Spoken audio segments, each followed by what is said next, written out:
Меня заинтриговало название конференции, потому что я работаю в недвижимости, поэтому город, и потому что я работаю с IT-технологиями, поэтому Web 2.0 тоже для меня дико интересно. И первое, конечно, что я сделал для себя, это вынес все эти определения. Ну, повторять их не буду, Радислав их назвал в самом начале. То есть объяснение города, объяснение технологии Web 2.0. Это уже звучало несколько раз, спасибо предыдущим выступающим. Я больше буду говорить о парадигмах и парадигмах города с точки зрения того, какую ценность несет нам каждый город. И, естественно, когда мы говорим о городе, и тем более в парадигме финансов, важно, чтобы определиться, для кого город. Конечно же, для человека. Поэтому я предложу вам очень короткое такое вот представление о том, как города формировались для человека. Есть одно хорошее определение с точки зрения того, как человек мыслит, как человек определяет свои мечты. И есть подход, что у человека есть три части у мозга. Первая часть, ее так называют очень жестко, может жесть, рептильная часть, та, которая отвечает за инстинкты. И тогда появляются города типа инстинктивные города-крепости. Это город, точно по определению город, в котором можно спрятаться. И, естественно, когда мы говорим про город 2.0, мы не должны забывать, а какие уже созданы города, и что у нас есть, и какая в них ценность. Смотрите, город-крепость. Крепость, где мы, прежде всего, главной нашей ценностью является безопасность. Самый примитивный город, он появился с появлением людей, когда люди сбились в племена.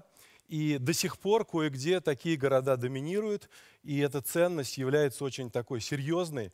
К сожалению, например, если уже как финансист, как человек из недвижимости оценивать, а где самая дорогая недвижимость, где самые дорогие города. И вот как это ни странно, чем ближе к крепости, чем ближе к Кремлю, тем дороже у нас остается вот эта часть, поэтому здесь мы пока еще живем на инстинктивном уровне. Но потом, к моменту Возрождения, Ренессанса, появились города, условно назовем их города-дворцы, уже более креативного уровня. Там самая важная ценность или финансовая парадигма заключается не в том, что надо спрятаться, надо защититься как-то.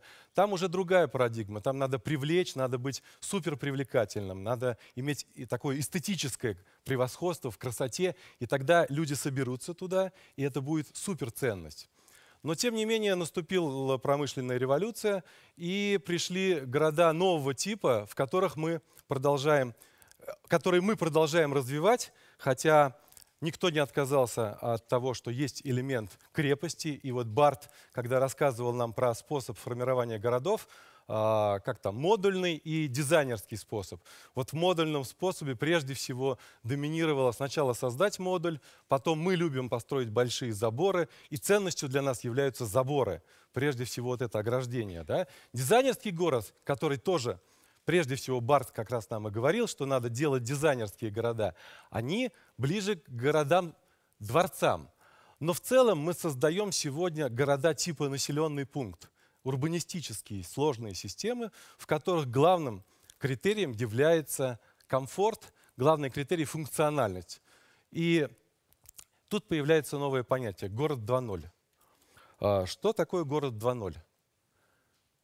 Я провел небольшой эксперимент с Александрой, и она вот буквально, как такая короткая, несколько секунд мозговая атака, она говорит: конечно же, город — это место, где концентрируются люди, там, где концентрируются идеи, там, где рождается совершенно новые инновации, и там, где мы эффективно между собой можем вступать в коммуникации.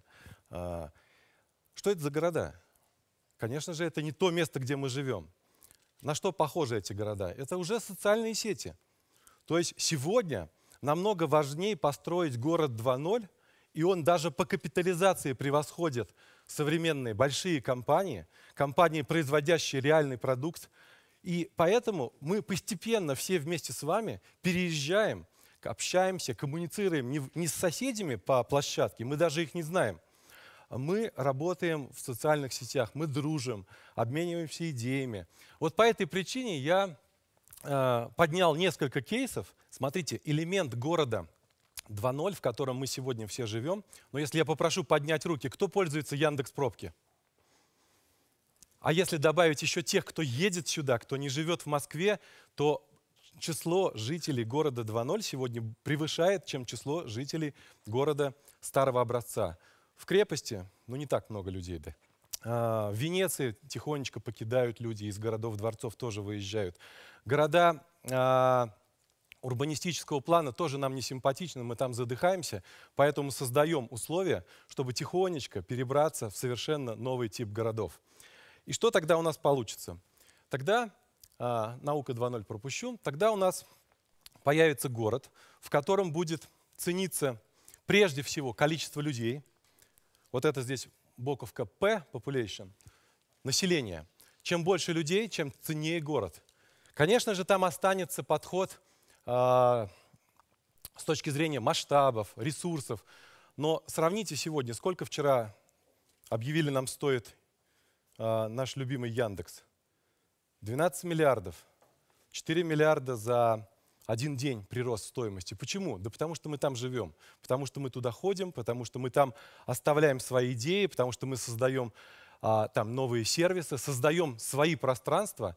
И таким образом в ближайшее время, вот тот самый Борис нам сказал про хрустальный шар. Хрустальный шар — это наши головы, где мы действительно можем, поместив наши головы в социальные сети, можем буквально создавать абсолютно новую стоимость. И реально это происходит. И если вы сегодня сложите стоимость всех социальных сетей и их, скажем так, инфраструктуры в виде Гугла, Apple Store и все, что там есть, окажется, что, может быть, виртуальное пространство, в котором мы с вами живем, сегодня дороже, чем реальное, в котором мы сегодня находимся. Спасибо.